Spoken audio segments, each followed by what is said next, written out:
So I'm going to pick up in Mark, the 9th chapter.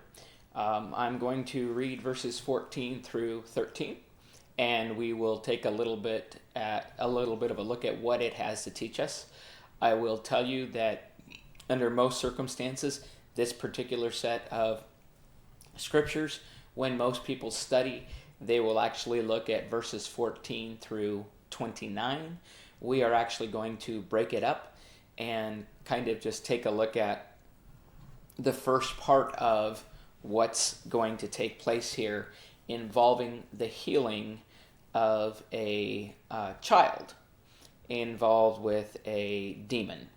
And so picking up at verse 14, we read, "And when he came to the disciples, he saw a great multitude around them, and scribes disputing with them. And immediately when they saw him, all the people were greatly amazed, and running to him, greeted him. And he asked the scribes, 'What are you discussing with them?' Then one from the multitude answered and said, 'Teacher, I brought you my son, who has a mute spirit. And whenever he seizes him, he throws him down. He foams at the mouth, gnashes his teeth, and becomes rigid. So I spoke to your disciples that they should cast him out, but they could not.'" And so that's where we're going to stop our reading and stop our study, just by way of a quick reminder. When it speaks of Jesus coming to his disciples, this is taking place right after he has been on the mount and he was transfigured before the three, and where both Elijah and Moses appear with him. So looking at verses 14 through 16, we'll start with again. "And when he came to his disciples, he saw a great multitude around them." And the disciples that he's actually speaking of here, and keeping up with our context and following what's taking place, are the 9 of the 12 that he had originally chosen to follow after and work with him. And these were the ones that were left behind when Jesus selected 3 to go with him onto the mount. And so he's coming back down to those that he had left behind. And what he notices is that a great number of people have gathered around these 9 men. And so you basically would be looking at this saying that there is a crowd surrounding these 9 men. And then it says, "and scribes disputing with them." And so we understand that the scribes, again, would be considered part of the religious leaders. And we can see here that they are actually disputing or arguing with the 9.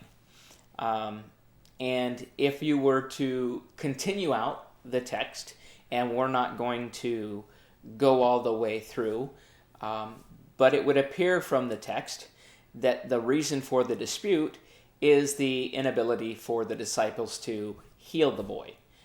We're going to find that out shortly in the upcoming verses that this is the case. Now, upon arrival, we don't know, but it seems very evident that would have caused that this dispute was what the man describes in verse 18 when he explains that those disciples were not able to heal his son. And then continuing at verse 15, after they are on their way down from the mountain, it says, "Immediately when they saw him, all the people were greatly amazed, and running to him, greeted him." And so this idea of being amazed is to be astonished, or to be moved to a relatively intense emotional state because of something causing great surprise or perplexity, and to be very excited. So in this particular situation, Mark is the only one in his account that speaks of the fact that they are amazed when they see him. And there are many theories as to why they were amazed, but because there's nothing in the text that specifically states why they were amazed, it simply tells us that they were. We can appreciate what the text has to say on its own face without doing any speculating, and we can appreciate the fact that something caused them, or seeing him, caused them to be greatly amazed.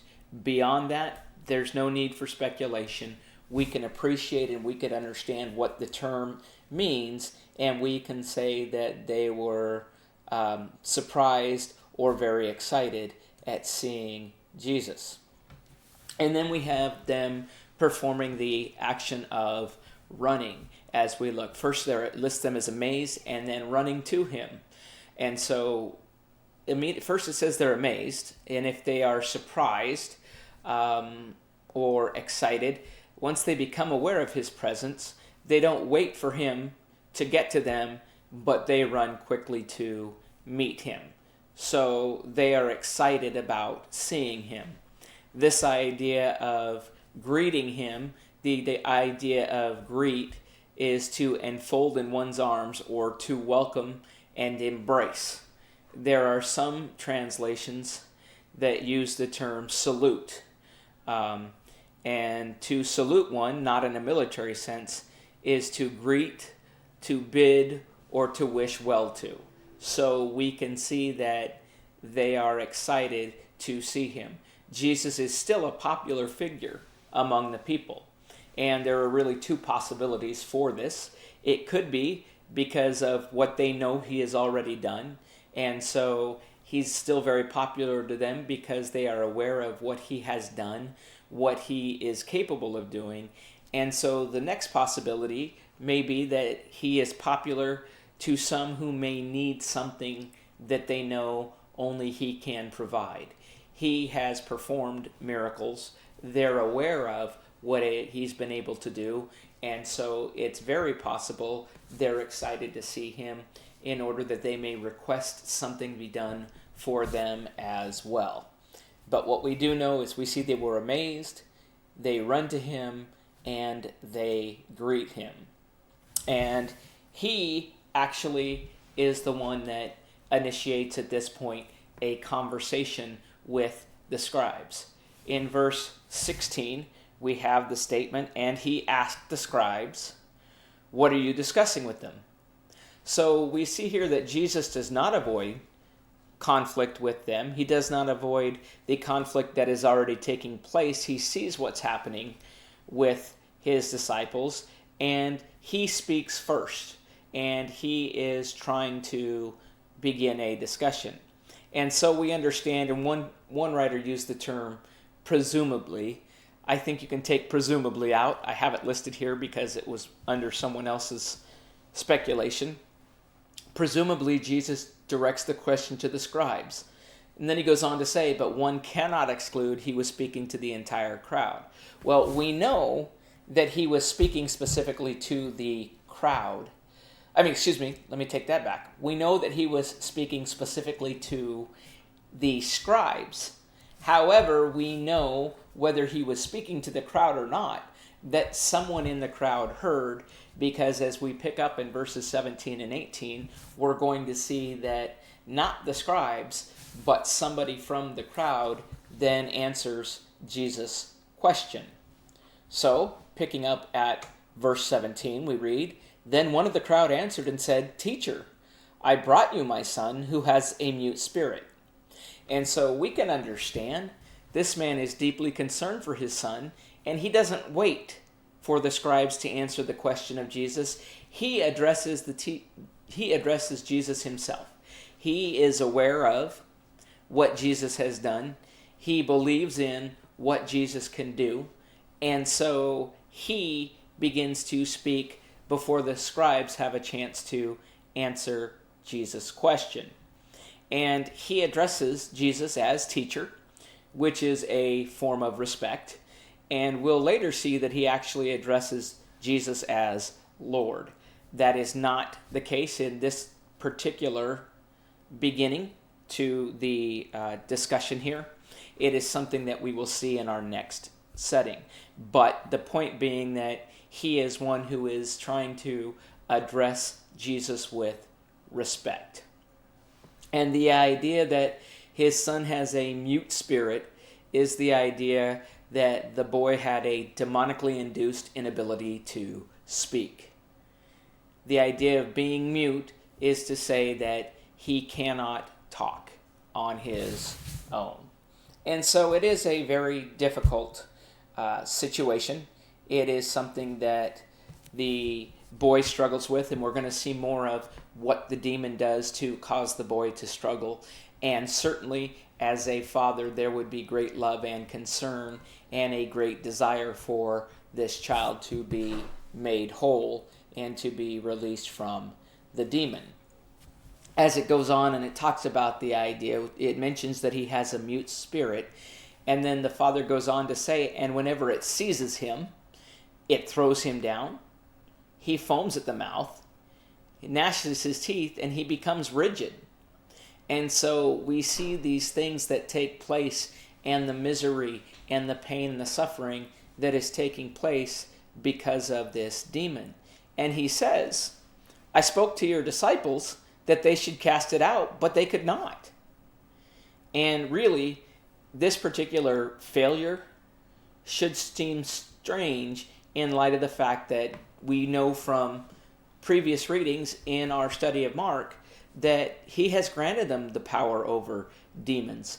We find that ability being given in Mark the 3rd chapter in verses 14 and 15, if you were to go back and study that. And we see in chapter 6 and verse 13 examples that they were actually using that power. But what we have here, and the reason we're going to stop it here, is we have a situation where, despite the fact that Jesus had given them power over sickness and over demons, in this particular case, we find an instance where they were unable to overcome this demon. And so we're going to stop there, and we're going to leave it with that particular statement that they could not heal the demon-possessed child. And we will pick up then at verse 19 in our next recording, and we will look at what Christ has to say regarding this particular situation and potentially what Christ does to work within this particular situation. So I encourage you, go back, study what's taken place in these verses, and certainly feel free to read through the entire context of chapter 9 and verses 14 through 29. Thank you.